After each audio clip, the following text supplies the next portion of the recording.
Hello, hello, hello, and welcome back to DLA Alternative. It's your boy Brandon, and I hope everyone is doing phenomenal as always. And thank you as always to everyone who keeps subscribing, liking, and following this journey with us. We are on the road to 2K, people, so keep helping us get there. But yes, as always, as you can tell by the thumbnail and title, we are going to be getting into an interesting topic. We are going to be analyzing some scenes, okay? And this one is called When Nancy Met Owens, all right? And yes, obviously in this scene, Jonathan is there too, but he's kind of irrelevant to this, all right? He's kind of just there, all right? So we're going to analyze the other two characters being Nancy and Owens. But what we're going to do, we're just going to jump right into this one, people. So the very first scene we are going to analyze is right when Nancy and Jonathan, they go to their house, they ditch fourth period, all right? But real quickly, when they get to their house, they're about to go call Barb's mom, all right? But what I noticed about this, all right, real quickly, when Jonathan and Nancy are talking on his car, right, before they decide to ditch for fourth period, they say something interesting, and it involves a character that we do not see involved in this scenario whatsoever. And that character being Bob, all right? And you might be very confused, but what they talk about in this scene, okay, Nancy asked Jonathan, she says Bob works at Radio Shack, right? But then when we jump to the scene and we see Nancy and Jonathan go to the Wheeler's house and they're talking to Karen, okay, Nancy has a Radio Shack bag in her hand with that camcorder, the recorder that she's about to use, all right? And what's interesting about this, all right, this kind of involves Bob's character in a way. So that kind of means that Bob saw Jonathan and Nancy before they planned on doing this, before they went to the Wheeler's house and called Barb's mom. So slightly in a way, Bob has some involvement with this scenario, right? And he also has involvement with another scenario, okay, involving Will, all right? But real quickly, I want to hint at this, all right? Right before we see Nancy and Jonathan go and do this in the Will the Wise episode, okay, that episode starts with Will getting infiltrated by the Mind Flayer, correct? So who else also had involvement in that scenario that maybe they shouldn't have in a way, and maybe that kind of messed things up in a scenario? I don't know really where I'm going with that, but let me know your thoughts. Because that person is obviously Bob, because Bob drove Will to school that day and had that conversation about how to not run from your fears and to just say to go away, to go away. And then what happens, people? Okay, Will gets infiltrated by taking Bob's advice. But then what happens here, all right? We see Jonathan and Nancy get this camcorder or this recorder, okay? And they just so happen to get it from Radio Shack where Bob works. So we don't see Bob's involvement in this scene, but for some reason, Bob does have slight involvement with this scenario. So I find that very interesting. But anyways, let's get back into it, okay? As Nancy and Jonathan get to the Wheeler's house, all right, they kind of just talk to Karen for a minute. She's looking happy that those two are together, all right? And then they go upstairs and they call Barb's mom. But basically, from what we see in this scene, okay, we see that people are obviously listening to this. But I'm going to ask you this. Do you guys think that Nancy and Jonathan purposely did this, okay? They purposely used the phone to tell Barb's mom so much, okay, of what they tell her here. Basically, all Nancy says is that there's something I haven't been honest with you with, and I need to talk to you, but we can't do it over the phone, and that it's not safe, and to meet them tomorrow morning at 9:15 at Forest Hills Park, okay? And that's the next scene we're going to talk about. But the thing about this is I want to know your thoughts. Do you think Nancy and Jonathan obviously knew this, which I assume that they do? But the thing about that is, okay, there's some interesting stuff, all right? And I want to talk about this real quickly about how these phones could be tapped, all right? Because as I started analyzing this scene, I picked up on something that's very interesting, okay? And as we talked about in the recent secrets videos, and also involving the Owens theories, which this theory also connects with, okay? But in all of those theories, we talked about the fact that there's some spy activity. I'm assuming that Owens is probably involved with some spy activity, all right? That's the hint I'm getting from all of this. But also, we're finding in these secret videos that there's weird things going on while scenarios are going on, okay? In the one secret video, we talked about a mysterious walkie-talkie that goes from a bathroom outside by Will's feet. It goes from one place to the other in two different scenes, and we see it dropped, and then miraculously, it just ends up in another place. And then in the other secret video, we talked about a possible mysterious hidden camera within the high school, okay, which is 2 years later from that first scenario, which is very interesting, but it involves the schools. So as we're getting into this scene, we're seeing more involvement about people listening to the phones, okay? But what I want you to keep in mind is in season 1, we don't really see anything involved with the Wheelers' phones being tapped. But at the beginning of this season, in chapter 2, okay, when we see Eleven escape and she goes to the Wheelers' house to try and find Mike, okay, and he's being questioned by all these cops or the feds or whatever. When he's doing that, all these people are looking around through their house. So no doubt in my mind, they tap their phones in that moment. But in season 1, what you got to keep in mind is that we see more of this. Okay, we see that people's phones have been tapped already. And even more specifically, Joyce's phone, okay, which we see this in season 1. Okay, we see that the buyer's phone is tapped, all right? And we saw Hawkins Lab go in there at some point, but I'm almost positive we see that phone tapped in a way before that actually happens. I could be wrong about that. Mark my words and correct me in the comments. It's okay. But the main point is that we see phones being tapped in. There's a scene, I believe, in season 1 where we see this happening, but we hear other people talking, okay? So I'm going to ask you this. As we hear these other people talking, all right, on these phone conversations, that would technically mean that more people involved with Hawkins, the town specifically, they obviously must have their phones tapped too. So how is this a possibility? And as we were talking in the secret theories, it's a little weird that maybe the town of Hawkins is being watched specifically more than just listened to. But if we're thinking about just the fact that Hawkins Lab or the feds or whoever is just listening to this entire town, there is one explanation I can think of, and that is in season 1. We're talking about spies involving Owens, and we're talking about all this stuff. But if we jump back to season 1, where Owens was not involved, we have somebody else involved, being Brenner. So if Owens and Brenner are somewhat involved in the same thing for some reason, I think Owens is kind of a secret agent involved in what Brenner is actually doing. I think he's like the inside man, but that's just my bigger thought. But the main thing I want you to keep in mind is that what does Brenner do in season 1, or what does Hawkins Lab do in season 1 specifically to stay incognito as spies specifically? They are all undercover as what people? They're all undercover as electricians or people from the power company. So no doubt in my mind, people, that could have been a major way of how a lot of people in the town of Hawkins' phones might have been tapped and how they are listening so easily to this town. But let's continue. Just let me know your thoughts about that. That's a big connection, but it makes a lot of sense if you really think about it, is that if Brenner's also involved with some spy group or whatever, and that's how they were staying incognito, it makes a lot of sense. But there's a huge difference about how Owens is working here and how his spies are working necessarily. So let's jump into this next scene when we get to the park scene with Nancy and Jonathan. So as we get to this scene, all right, this famous park scene, this really questionable scene that a lot of people have so many questions involving this. But no doubt in my mind, the thought of this whole spy involvement makes this scene make a lot more sense to me, if you ask me. But once again, let me know your thoughts. But if you really think about this, okay, that's what these people look like, okay? But the biggest question is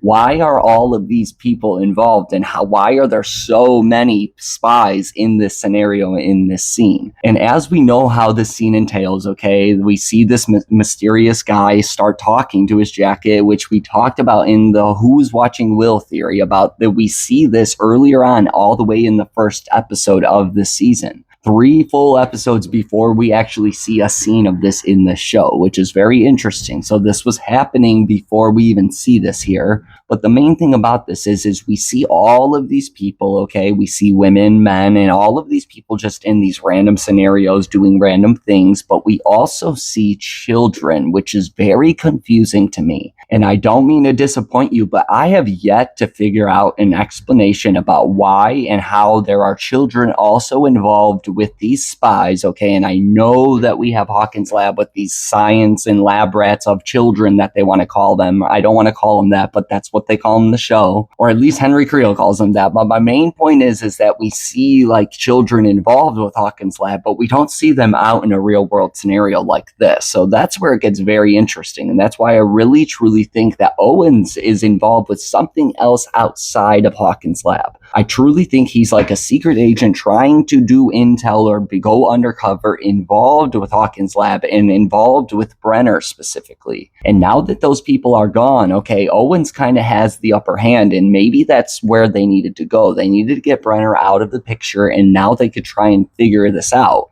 But as we see in season 4, we know that Owens and Brenner are involved in one way or another, but they do not agree on certain things. So that's what makes this very interesting here. But other than that, okay, as we know the scene entails, okay, they get followed to their car, and we kind of see something like this happen in season 3 as well, where Jonathan's car won't start, okay, and the same thing happens in season 3 involving Billy outside of Starcourt Mall. The ignition cable is gone, and then we get that whole scenario involved in season 3, okay, how they have to go back into the mall, get the ignition cable, and then try and leave again. But as this happens in this scene, we get an earlier hint of this all the way in season 2 here, which is very interesting to me. But before all of this entails, and what happens very quickly, is what Nancy and Jonathan say to each other. And that's all that happens, is it happens real quickly, and then all of this mysterious shit starts happening. But what they say right here is a major tell that something is different than what we expected to be happening here, okay?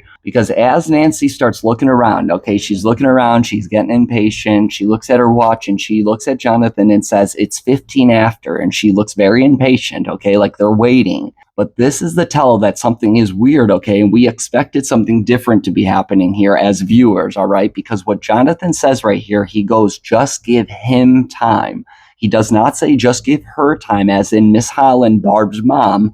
He specifically says just give him time. So in my opinion, people, this raises a lot of questions, because as we saw, the whole purpose of them going to this park was to what, people? To meet Barb's mom, to tell her something about Barb. But as the scene entails, and as they get more uncomfortable, as they're just waiting in this park, okay, and they start noticing weird shit going on. But as Nancy says this, all right, they're waiting for somebody specifically, but Jonathan says it's a him, okay? They're waiting on a him, which makes no sense to what we just saw. So let me know your thoughts, and let me know your questions in the comments. Let me know if you've ever noticed this, but that raises a lot of questions about who were they supposed to be meeting here if it wasn't supposed to be Barb's mom like we thought. But that's the thing, is when they called Barb's mom, they somewhat probably knew that they were being tapped and listened to, okay? Maybe this was their bigger plan to try and get Owens to come to the park, all right? Which we definitely know is not going to happen. None of these people are going to meet out in public and let the public know anything, correct? So therefore, that could have been a reason why all of these spies are ready to go, just waiting for a specific time, and maybe waiting for Nancy to say that specifically.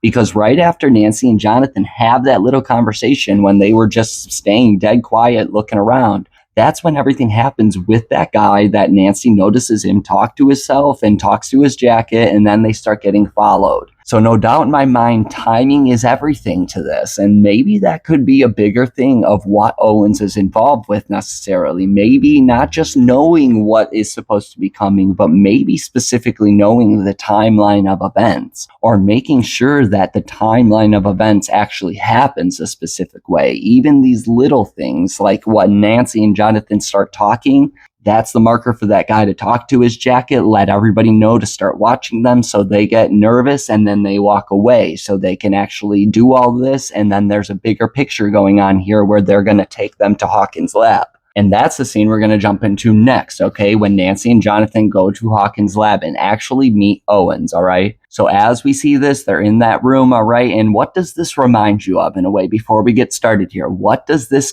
remind you of? This, in my opinion, people, reminds me of season 1 towards the end, when Hopper and Joyce try and go save Will and try and break into Hawkins' lab. What we see in that scene is that we see Hopper and Joyce get put into separate rooms, though, which is very interesting. And in this scene, we see that Nancy and Jonathan are put in the same room. And yes, the scenarios were obviously different. They weren't trying to break into Hawkins' lab or anything, but they were trying to out some info that Hawkins' lab did not want them to know. But there is a huge difference here, okay? And the big difference here, in my opinion, is that we're dealing with Owens here, and we're not dealing with Brenner. When we see Brenner in season 1, we know that Brenner has this mysterious, darker attitude towards everything that is going on here. And compared to Owens, okay, Owens does not give off that vibe whatsoever, and he definitely seems like he's just trying to figure out what's going on. He's not trying to have anybody else involved, especially our group involved with the show of Stranger Things, okay? But the thing about Brenner is Brenner wants their help, and he wants their help in a way to try and get answers, which is very different than how Owens acts, okay? But as the scene goes on, okay, Nancy and Jonathan are in that room, and then all of a sudden, like I said about this timing thing earlier, all right? Timing is everything with Owens. All of a sudden, Nancy gets up, looks in that camera, starts cursing them out, and says, "Let them out of there." And then what happens? Boom, Owens walks in almost instantly, like he was just waiting for this to happen. And he easily could have just been waiting for this to happen because that mirror right there is two-way glass from most likely, from what I'm assuming. So no doubt in my mind, he was probably just sitting there waiting for Nancy to make this action for him to make his move. Timing is everything, okay? But what's interesting about that, and we're going to talk about that in other theories, because I'm getting hints that Owens knows more about this just timeline of events, okay? So let me know your thoughts. I know that's a lot to take in, but just let me know your thoughts. But as this goes on, okay, Owens kind of just looks at Nancy, all right? He basically says that line that hospitality isn't their strong suit, which is very interesting. And then he says, scientist, right? And the thing about how he says this, he kind of says this like he's not even a scientist, all right? He says this very odd. So let me know your thoughts about that as well. But as he gives Nancy that weird look, okay, he gives Nancy the stare down, all right? This uncomfortable look like he knows Nancy or just knows something about Nancy, all right? But as Owens looks at them, he basically says, okay, let's take a walk. And he starts walking and he doesn't even wait for them. But then he says that line. And like I said, timing is everything. He goes, "I'm assuming you're walking behind me." And like I said, if you analyze Owens in this way, like he just knows the specific time and point of time that certain things might need to occur, it gets very interesting when you analyze Owens. So try that with other scenes, okay, involving Owens. Just watch him in that way. Like he knows more and like he might know specific time points of when things need to happen, even small things like this. But as they're walking down the hall, okay, this is when we're going to get connections to our Sam Owens theories, all right? Our Dr. Owens theories. If you have not seen those ones, go check those ones out, parts 1 and part 2. In part 1, we talked about Will's appointment, okay, at the very beginning of the show. And then in part 2, we talked about right after that happens when Owens talks to Joyce and Hopper in the office in that private conversation. But in this scene, okay, when they're walking down the hall and he's talking to Nancy and Jonathan, we get hints from both of those, all right? Because as they're walking down the hall, all right, this is when he tries to make them feel comfortable. He does his Sam Owens thing where he just tries to make you feel comfortable, like nothing's wrong. And when we see him do this the first time is when we first meet him, and that is with Will. When we talked in part 1 of that theory, okay, we discussed how he just tries to make everything feel comfortable, like nothing's wrong, everything's okay. And then he asked Will that specific line about the Reese's Pieces and the Halloween candy. So it's kind of just like doing what doctors do, they're trying to make you feel comfortable, okay? But if we think about Owens as a spy, that gets real sus here of why he's trying to do this when he knows stuff is wrong, right? But what he tells Nancy and Jonathan, all right, he says this George Sarton line about how men in science have made abundance mistakes of every kind. And then he asks him, he's like, who George Sarton is? Okay, it doesn't matter and all that. So he's kind of just trying to distract them, all right? He's trying to keep them calm from asking questions, all right? And maybe that could be because there's other scientists in this area, possibly, that they're walking past that might not necessarily be involved with what Owens is doing here. That's a big theory and a big question, so let me know your thoughts. But as he says again, mistakes have been made. Nancy gets pissed and she goes, "Mistakes? And you killed Barb." But then this next part, okay, this is what we're actually going to end with, because there's going to be a lot of questions raised here, because there's a big theory going around in the Stranger Things world, okay? And I'm not going to hint at it yet, but there's a big theory going on, all right? But what Owen says here, all right, this is the connection that's going to connect to our Sam Owens theory part 2 when he talks to Hopper and Joyce, how he's trying to make them feel comfortable, but he's trying to tell them that those other guys that were involved with everything are gone. But how he says this here, okay, to Nancy and Jonathan is really odd, the way he words it. And we see this later in this show, okay, which is very odd as well. Because all of a sudden Nancy does her line, like I said, she goes, mistakes, you killed Barb, but then Owen snaps back and he goes, abundant mistakes. He goes, those people involved with your brother and Miss Holland's death, they're gone. And you probably didn't even notice the wording there, okay? So listen to it again and listen to how I say it again. He goes, abundant mistakes. He goes, those people who were involved with your brother and Miss Holland's death are gone. So let me ask you this again. Do you get what I'm saying here and how he put it, all right? Because we get this, like I said, later in this show, and we get a hint of this twice, okay? We get a do you copy moment. Because like I said earlier, all right, there's this big theory and big rumor going around in the Stranger Things world, and I don't know where it came from, but it's all of a sudden there's this theory and rumor going around that Will actually died in season 1, and the Will we're seeing is somewhat of a clone, which I do not believe, okay? I don't believe the clone thing, but I'm starting to get vibes that maybe we did see something a little bit odd, okay, in season 1, and maybe we aren't seeing the true Will that we should be seeing. Because if you really think about how Owen says here, it's very inconspicuous, all right, to how it's said, but he really straight up says, he goes, those people involved with your brother, all right, as in Jonathan's brother being Will, and Miss Holland's death, okay? He says your brother and Miss Holland's death. All right. So let me know your thoughts about that, because we're kind of right here. If you keep all of this together as one sentence and don't involve two separate scenarios, because he doesn't really describe that here. He doesn't say your brother's vanishing or disappearance and Miss Holland's death. Owen straight up says to us here, he says your brother and Miss Holland's death, as in both of their deaths. So I'm going to ask you this. What do you guys think about this? Because I've caught this a long time ago, and I've never really known how to put it, okay, for a theory specifically.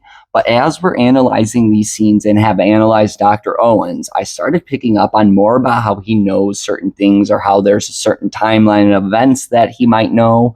But this line is super interesting to me. And the reason being is because later in the show, like I said, we get a hint of this again with this line specifically, people. Because as we come to a close with this series, and I hope you guys like this one, let me know your comments and like the video. But as we come to a close with this video, okay, people, we're going to close this off with when Nancy and Jonathan are in the car after they leave Hawkins' lab and they're listening to this recording, people. Because out of all the weird lines that were said throughout this whole scenario and all of this stuff, even the line that they were supposed to meet Barb's mom at the park, but then all of a sudden they're waiting for a hymn, which makes no sense.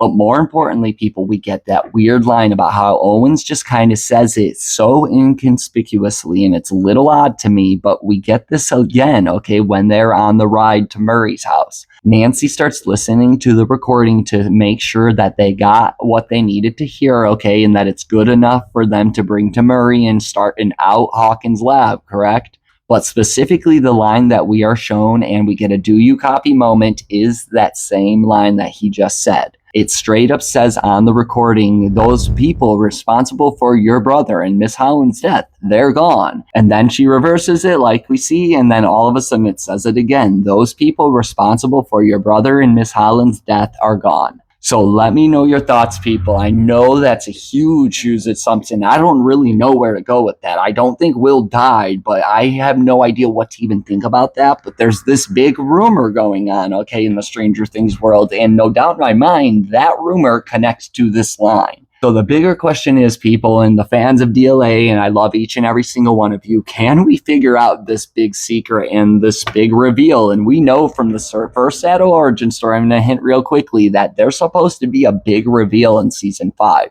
I don't think it has to do with this specifically, but let me know your thoughts. Like I said, that's a big assumption, but no doubt in my mind, they give us that do you copy moment for a reason, people. No doubt in my mind, we hear it on this recording and we get our do you copy moment where Nancy straight up plays it for us twice. It's like a reminder. It's like it's telling us something in this show to remember that line. So as always, I love each and every single one of you. I hope you guys like this one. We can analyze this scene a little bit deeper if you would like. There's more that they talk about, okay, that I want to talk about as well. But let me know your thoughts and let me know future theories that you guys want to cover. Let me know everything. But as always, I love each and every single one of you. Keep subscribing, liking, following this journey, and you guys already know, we out.